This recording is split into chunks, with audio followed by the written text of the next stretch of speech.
असलामुअलैकुम जी दोस्तों, की हाल चाल ने? ठीक ठाक हो? तबीयतां सेहतां ठीक ने? अच्छा यार, अज ना एक गल करनी तुहाडे नाल। 4 दसंबर 2023 अज शामी 7 बजे एक मैं खबर सुनी टीवी ते मैं सोचा भी दोस्तों के नाल शेयर करा। खबर बड़ी अहम तो ज़रूरी आ ते तमाम लोग इस वीडियो नू मुकम्मल वेखण और अपने दोस्तों यारां नाल भी शेयर करन। गल ये भी मेरे भाई अपने शहर पंजाब के दारुल हुकूमत लाहौर दे विच अज एक गिरोह पकड़िया गुरदे कड्ढण वाला, जिहड़ा लोगों के गुरदे कड्ढदा। उन्हां दा तरीका वारदात की आ वो तुहाडे नाल गल शेयर करनी है, ताकि तुसीं सारे लोग जिहड़े है ना इस चीज़ तो महफूज रवो और मुहतात रवो। ये भाईजान सादे लोग, गरीब लोग, जिहड़े मजदूर तबका लोग, उन्हां नाल ये वारदात कर रहे आ। और वारदात का तरीका की इन्हां दा, ये सादे लोगों नूं, मजदूर लोगों नूं धोखा दे रहे आ। किस तरह दे रहे आ? उन्होंने कहिंदे जी तुहानूं बाहर लैके जावांगे, बैरूने मुल्क जाने वास्ते लोगों नूं तैयार करते आ। उस तो बाद उन्होंने कहिंदे जी तुहाडा मैडिकल करवाउणा है। 4 बंदे अज पकड़े गए आ। मैडिकल के बहाने जनाब लै जाते हैं बंदियां नूं इस्लामाबाद पिंडी।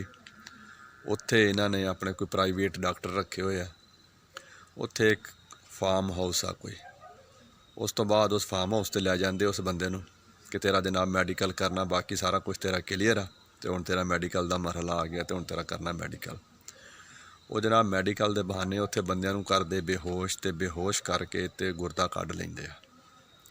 ये जिहड़ा गिरोह अज पकड़िया गया, इस तो पहले भी कोई महीना डेढ़ पहले भी एक खबर आई सी टीवी ते कि गुरदे कड्ढण वाले बंदे पकड़े गए आ। ये जनाब गिरोह दस रहे हो कि सब तो सस्ते गुरदे फरोख्त करने वाला गिरोह आ। ये एक गुरदा 25 तो 50 लाख रुपए का फरोख्त कर रहे हैं।